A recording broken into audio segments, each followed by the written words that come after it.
Welcome back to Lariat TV News. This week we bring an LTVN exclusive with the pitmaster who is featured in a Netflix show.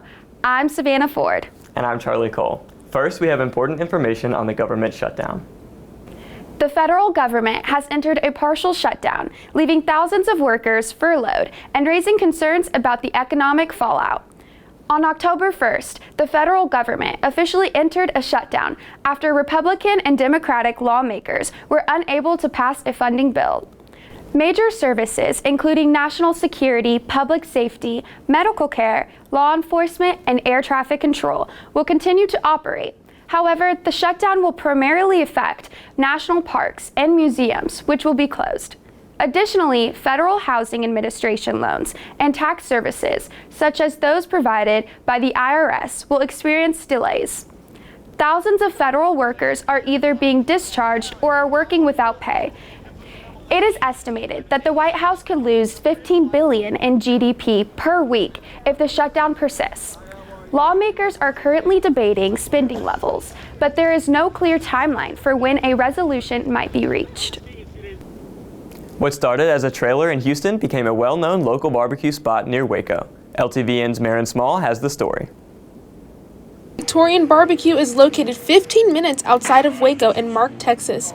Founder Joey shares that his passion for cooking began in Louisiana, where he cooked daily with his mother. Her love for her cooking greatly influenced his passion on owning his own restaurant.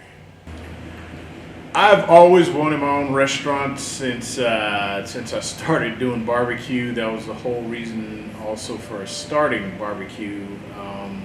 It's just been a passion of mine. I love cooking. I love serving people, and I love the smell of barbecue cooking. Joey has taken his barbecue beyond Mart and participated in festivals across Texas. Joey decided to take his passion and make it his profession. His talent landed him an appearance in Season 2 of Netflix series Barbecue Showdown. There was a lot of trials. You had to cook on camera. You had to do a bunch of different interviews on camera, on Zoom at the time. But it was a journey, and I'd do it again, and I love every moment about being on Netflix Barbecue Showdown Season 2. For Joey, Victorian's barbecue is not just about meat. It's also about the people and building a community. He aims to inspire the next generation to pursue their passion and build a successful business. Expect to fail. That's your best teacher. Expect to fail. Be okay with failing. And just the great thing about failing is it shows you what not to do. Ask questions from people that are already doing it and put your own spin on things. Victorian's barbecue emphasizes family, tradition, and the community. From a Houston trailer to a Netflix featured restaurant, Joey Victorian's journey embodies entrepreneurial spirit and a deep love for barbecue culture. For Lariat TV News, I'm Marin Small. Every year, Armstrong Browning Library hosts Benefactors Day, an annual celebration that commemorates the Brownings' wedding anniversary and the museum's donors. LTVN's Jacob Stowers got the inside scoop. For this year's Armstrong Browning Benefactors Day, 2 students from Dr. Heidi Hornick's Advanced Art History Seminar presented their findings on paintings. The director of Armstrong Browning Library, Jennifer Borderud, shared the significance of Benefactors Day. The Benefactors Day is an annual celebration that we have to kind of honor and celebrate our donors. So those who have given us gifts over the years that have allowed us to purchase new material for the collection that helps support programs like the one that we saw today. Ms. Borderud elaborated on the origins and purpose of the paintings showcased in the students' presentations. The paintings featured today were given to Baylor by the Crest Foundation in the 1960s, and they were meant to be studied by students. And so what you saw today was what happens when students are given the opportunity to do some in-depth research on something like works of art. One of the student presenters, Hayden Davis, gave her thoughts on why connoisseurship of the art in Armstrong Browning is important. That it was a part of a greater story, and so this really showcases the importance of the work and how this is an important segment of Baylor's art collection, and adds to the monetary value of the piece if it was ever to be sold, but it wouldn't be, so yeah.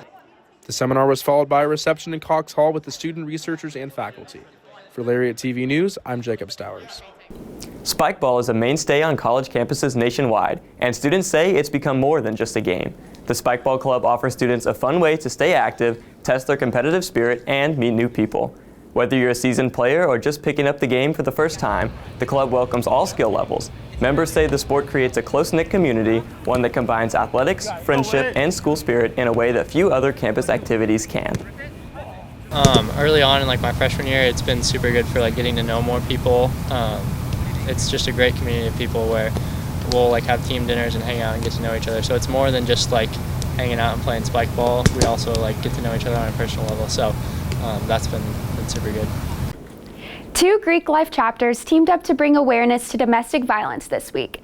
Alpha Chi Omega paired with Sigma Chi to host their annual block party Thursday evening. The philanthropy event included photo booths, food trucks, and even a high-heeled race for students to enjoy.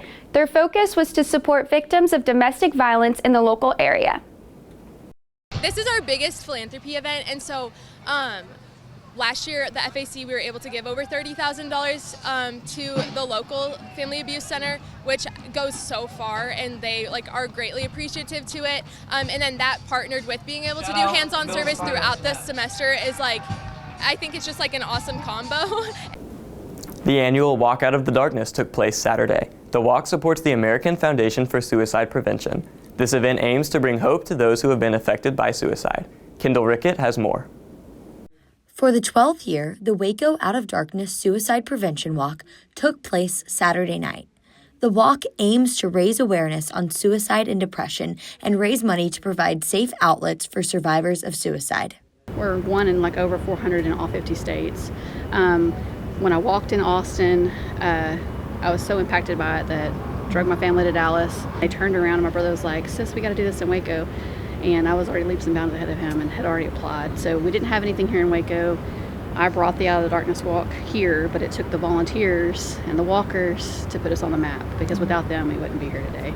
Warnick also serves as the walk chair for the American Foundation for Suicide Prevention. For her, it went beyond bringing this organization to the city. She connected with it on a more personal level. I came across this organization in 2012, a year after I'd lost my mother to suicide. She had struggled her whole life with depression and anxiety and things like that. When she passed, I wanted to find avenues to remember her in a healthy way. Just the impact of seeing so many people that have lost someone to suicide or struggle like my mom did, come together, in the masses like they did that one day and that one moment, and they just understood each other's pain.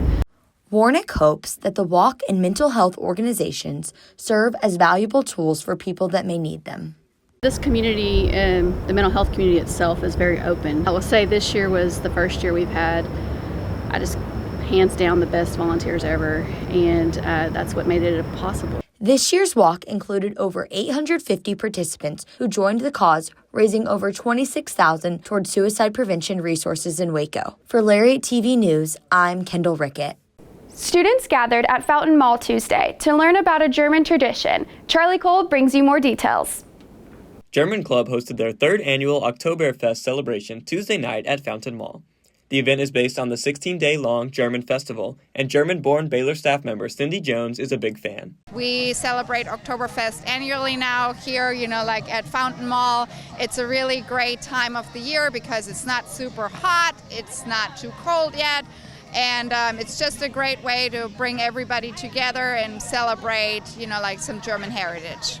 The free-to-attend event was complete with German food, music, and dancing. Attendees won prizes by taking part in Oktoberfest trivia, a yodeling contest, and a Maßkrug holding competition. These are just a few of the many events that take place in a traditional Oktoberfest. So Oktoberfest has a lot of traditions. There's a mass on Oktoberfest. There is a lot of carnival rides at Oktoberfest that people are really not aware of. And a lot of games are going on Oktoberfest, and dancing, of course. Oktoberfest aims to celebrate and educate Baylor students and faculty about German heritage and culture, and this year it did just that. I just do it because I have fun. I love what I do. I should wear one of those shirts like they have in the Texas Roadhouse where it says, I love my job. That's what I need here. But it's just so much fun to see the people come out here and just have a good time, and also, yeah, as you said, learn something about a different culture. For Lariat TV News, I'm Charlie Cole. In case you missed it, we have the details for the free community day at the Mayborn Museum. And we feature a Baylor organization that is crafting letters with love. Stay with us.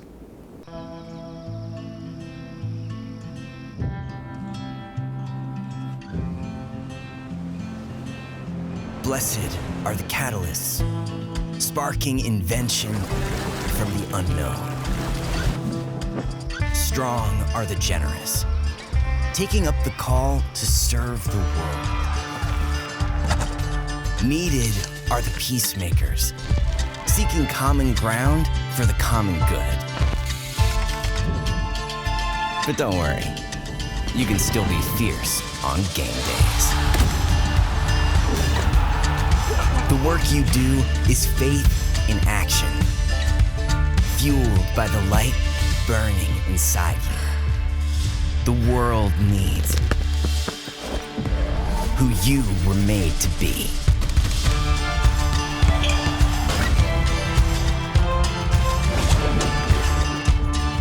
Dare to be you, indeed.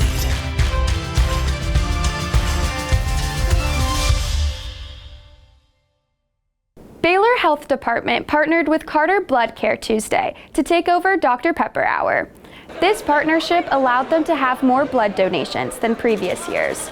Baylor Health Services also gears up for several flu shot clinics and a big blood drive battling TCU coming up in the next few weeks. Yes, we have a big blood drive October 14th and 15th, which is a Tuesday and Wednesday. So we're actually going to have the same amount of buses on the TCU campus that we do on the Baylor campus, same hours. And our goal is going to be to see about 325 students over the 2-day period. And our wish is to announce the winner. And it's going to be really important for us because if Baylor wins, we're going to be beating TCU at their homecoming. The McLean Student Life Center turned 26 years old last week after celebrating its golden birthday on September 26th. The Student Health Center was built in 1963 when the university only had 5,000 students. But as the university grew, the students needed newer facilities. That's when the SLIC opened on September 26, 1999. It is called the Student Life Center, so it's not just like campus rec or wellness, but we also have the care team upstairs. We have the counseling center, and we also have like the doctor's office as well. And so I think it's really important that students know what resources are available to them because so many are available in here. That's part of the reason why we're also tabling, not just to celebrate, but also to get students information. For Hispanic Heritage Month, the Mayborn Museum hosted a free community day, inviting families to enjoy cultural traditions, art, and food. LTVN's Tatum Vickers brings you more. I'm here at the Mayborn Museum where the Waco community and Baylor students are coming to celebrate Hispanic Heritage Month. Communities nationwide are honoring culture through history, art, and tradition. In Central Texas, the Mayborn Museum brings that energy to life with dance, handmade art, and local talent. Obviously, with our culture, it's beautiful that so different varieties and different people coming together. So I just think it's very beautiful from all different parts of the world, different histories, where cultures, they all unite together and just put on a big festival. One tradition inspiring artists this season is Dia de los Muertos, a holiday that honors loved ones through colorful altars, symbolic blooms, and creative expression. For me, the biggest inspiration is how to translate the history of our cultural identity, the history of how we celebrate traditions like Dia de los Muertos into an ofrenda display that kind of shares a little bit of that, the history and where it came from, some of the elements that we've mixed into how we celebrate. For many local artists, cultural roots are more than just history, they're a source of inspiration. From vibrant colors to meaningful symbols, these elements shape works that celebrate heritage and bring personal stories to life. We're about to experience music, art. Last year, I was just, the feathers and the sounds, I was really transported to this beautiful part of Mexico. And then they have people from Costa Rica.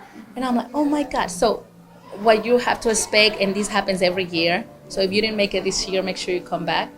It's about to get really colorful and fun. As festivities wind down on October 15th, the art and stories shared here continue to resonate, a reminder that culture thrives through community and creative voices. For Lariat TV News, I'm Tatum Vickers. Vibrant artwork brought the Waco community together in South Waco this past weekend. Savannah Ford has the story.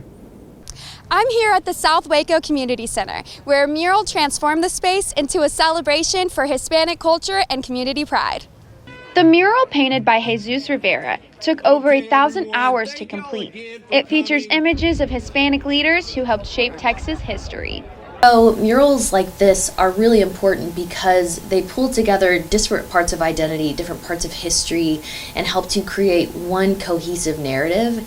The artwork honors decades of effort of local residents. It highlights those who have worked to make Waco a stronger, more connected city, capturing the spirit of the people behind it. All these people have been fighting for Waco and our communities, like in the last part of the window. That is amazing, all the work that they did for us. Thank you again. Thank you guys for being here with us. This is your mural. The piece also honors Gilbert Sanchez, a longtime boxing coach in Waco, who dedicated his life to keeping kids off the streets. He left an amazing legacy here in Waco and touched a lot of lives. Just his mission was to keep kids off the streets. His passion was youth and boxing, and he is recognizing all of these amazing people who contributed and who made an impact in especially the South Waco community, but Waco also. For many, this piece stands as both a celebration of heritage and a reminder of the stories that continue to shape Waco. For Lariat TV News, I'm Savannah Ford. One Baylor student organization is delivering smiles for free. Letters of Love is a national organization that believes in kids helping kids by creating letters that provide emotional support to children battling cancer. The chapter was brought to Baylor by Kira Camille and Peyton Lacey during their freshman year, and those two hope to grow the chapter further while at Baylor. The organization meets Thursdays at 6:30 in the Claypool Room of the Student Union Building. Students are encouraged to drop in and make a letter or bring letters of their own.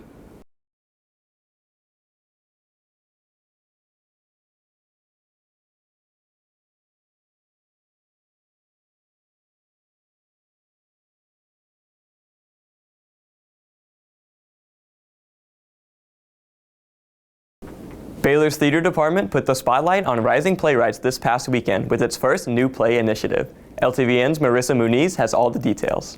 It's not just a play, it's a process. And this weekend, Baylor Theater put that process on center stage. With 10 years of planning, Baylor New Play Initiative is a groundbreaking event that is emboldening creativity and giving theater students the rare opportunity to shape a play before its final draft. It hasn't just been Baylor students, it's been a lot of alumni and a lot of people that they've brought in who have never been to Baylor before. So I, for the past 4 years, have really only done shows with the same rotation of people who I love, but it's been really fun having to collaborate. What makes this festival different is the collaboration between Baylor and 13 Texas theaters to select the 4 plays to showcase. It's a little bit scary, but I also think that it kind of gives a window into like a professional setting. However, all this would not have been possible without Baylor alumni Preston and Rhonda Dale Kirk. The Kirks have been committed to supporting new works, and this weekend, one standout play received the $15,000 Kirk Play Prize. There's not costumes, there's not music, there's not sound effects, but it's the very essence of storytelling, taking that writer's creative material from page to stage. Prize winner Jack Angelo Cummings says just being a part of this experience already made him feel like a winner. Well, I mean, the best part about this experience is that it made me feel like this play is like ready for audiences and like wants to be out in the world. So I look forward to just finding its home, and hopefully that'll be here in Texas because I did have such a great time. As the curtains fall on this year's festival, organizers are already looking ahead. BNPI will return in the spring of 2027 with hopes to grow its reach, support more artists, and continue shaping the future of American theater. For Lariat TV News, I'm Marissa Muniz. Coming up next, we preview football's bout with K-State. And recap volleyball and soccer's recent matches. Keep it here. We're turning up the volume this year at the Heart of Texas Fair and Rodeo. The live music kicks off on Wednesday, October 8th with Cupid, Charlie Boy, Jeter Jones, and Silas D. Thursday, October 9th, User Brothers with Wynn Williams. Friday, October 10th, Sawyer Brown with Walker Montgomery. Saturday, October 11th, Justin Moore with Chad Miller and the Good Fortune. Sunday, October 12th, La Fiera de Ojinaga. Learn more about the Ziegenbach Music Stage concert lineup and purchase your tickets at hotfair.com. After a week away that saw the Baylor soccer team beat both number 14 Kansas and Kansas State, the Bears were at home on Thursday to take on Iowa State, and Aiden Richmond tells us more. Baylor soccer's Callie Conrad tallied 2 goals against Iowa State tonight en route to the team's 3-0 win over the Cyclones. Staying disciplined is the most important thing. Tonight was a good example, just in the box, being in the right position and hoping it comes to you. Even if you just get one in the whole season, I think it's worth it, so just being there and ready. Alongside Conrad's pair of goals, Alicia Lockett scored a goal for the Bears off an assist from Ariana Jemison and Lauren Olmholt. It's like the connection between Ari to Lo, to me, was just like something we've been working on this entire season, and seeing it like put together on the field and a goal coming out of it was just super awesome and amazing. The team has only lost 1 game so far this season, and head coach Michelle Leonard has big expectations for the rest of the season. Want to get into the tournament in a high seed, and so we're in a good spot right now, but that can slip away really fast if you lose concentration. And so it's about discipline, and good teams win games, but great teams are consistent week after week, and we are showing signs that we can be a great team.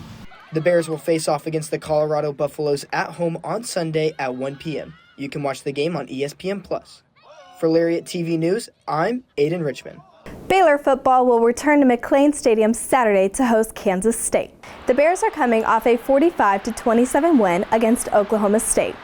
The Bears had over 600 total yards of offense and held the Cowboys to under 100 in the second half. The Wildcats enter the match 2-3, coming off a fresh win against UCF 34-20. The last time the two teams met was in 2023, when the Bears lost 59-25. Yeah, I mean, I think we've shown for sure that we're a bunch of fighters. There are a bunch of games that could have gone either way, and we're staying in it, throwing our punches up until the very end. Kickoff is at 11 a.m. Fans can watch on ESPN+. Number 15 volleyball added another sweep to their record Wednesday night. Claire Marie Scott brings you the recap. Wednesday night, number 15 Baylor volleyball swept Houston in 3 sets, improving their conference record to 4-0. The Bears put up big numbers, specifically from freshman athletes. Ksenia Rachmanchik had 16 kills and 39 attacks, and Morgan Madison had 17 digs. I think that when they take it, they're like, okay, let's do it. There's some things we still need to work on, but what is it, third game of the conference, and I think we're doing pretty well, and they're adjusting quick, and we got 3 freshmen starting, and I think they're doing great. The Bears were also competitive behind the service line with 10 total aces. It's scared when it's I need to serve, and sometimes I know that it's point to point, and it's oh no, it's just a serve.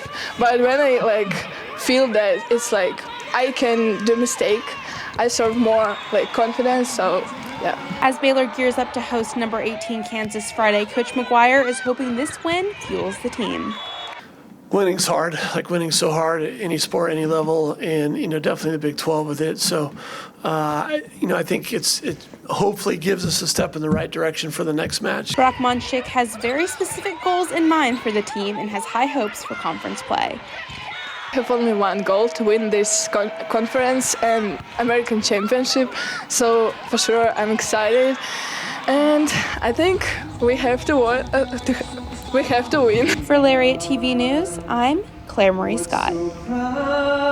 Baseball is gearing up for a new season and is ready to build upon the momentum from last year, and I have more details. Baylor baseball is gearing up for a new season under head coach Mitch Thompson, who's entering his 4th year at Baylor. Super pumped to get back on the field. We worked really hard. All the newcomers coming in, all the freshmen and transfers, we were here all summer, and it's been great, and we're ready to show what we can do on the field. Coming off a rebuilding 2025 season with a 32-22 overall record and 13-17 in Big 12 play, the Bears are looking to make a comeback and improve in all areas. This whole thing is about evaluation. It's about putting in our system. It's about learning how the guys all fit together, help them grow culture, and that's what it's about. And so I want them to fall in line and become a part of us, and they're doing a great job of that. We've got almost a 50-50 split in returners and new guys, and so they've bought into that, and they're bringing their talent, and they're out here competing, and that's what it's all about. It's just everybody getting better. With 10 new players, 4 transfers, 4 junior college ranks, and 2 freshmen, the veterans are ready to take leadership on and off the field. Yeah, I hope that the new guys that me as an older guy, I hope that I can love them well and help them grow as ball players. First off, hope that they enjoy it here, have a bunch of time, pour into them, hopefully lead them to Jesus. I mean, really that's my main goal in everything that I do. But love them well, help them to grow as great young men and great young ball players. For Lariat TV News, I'm Brooke Cranford. Women's tennis started their fall season with a swing the past 2 weekends. The Bears competed in the ITA All-American Championships, where it lost 4 single matches, and Na Dong and Zuzana Kabacha won a doubles match. Baylor also held the Big 12 individuals this past weekend. Kennedy Gibbs won a singles meet. Gibbs and Dong won 3 double meets. The Bears are eager to start the season. You establish the goals, and then you start figuring out, what the challenges are and how much work it's going to take to achieve those goals. So that's kind of where we are now. I think the team knows they want to do really well, but it's just about putting in the work and being smart about it. The Bears will be back in action October 9th through the 14th to compete in the ITA Texas Regional Championships in Fort Worth. Equestrian is headed east this weekend to take on Georgia and Auburn for their first meets of the season. The Bears are looking to improve on their 5-7 record of last year. The Bears ended their season by losing to Oklahoma State in the first round of the Big 12 Championship. The team is ranked in the dual discipline preseason coaches poll to start the season. They had a tough year last year and really grew together through it, and I think they've been working really hard. The scrimmage went really well, and they've been putting in a lot of work after that to get ready to go on the road. I think they're really ready, they're really confident, and they're going all together, so they feel good about it. You can watch the meets on SEC Network Plus on Friday at 1 p.m. and Saturday at 11 a.m. That wraps it up for sports this week. Make sure to stay tuned for the Lariat's coverage of this week's football game against Kansas State. Back to you guys. Thanks, Brooke. That closes out our newscast this week. Make sure you're keeping up to date by following all Baylor Lariat socials. We hope to see you next Wednesday with an early newscast before fall break. And until then, have a safe week, and as always, Sic 'em Bears.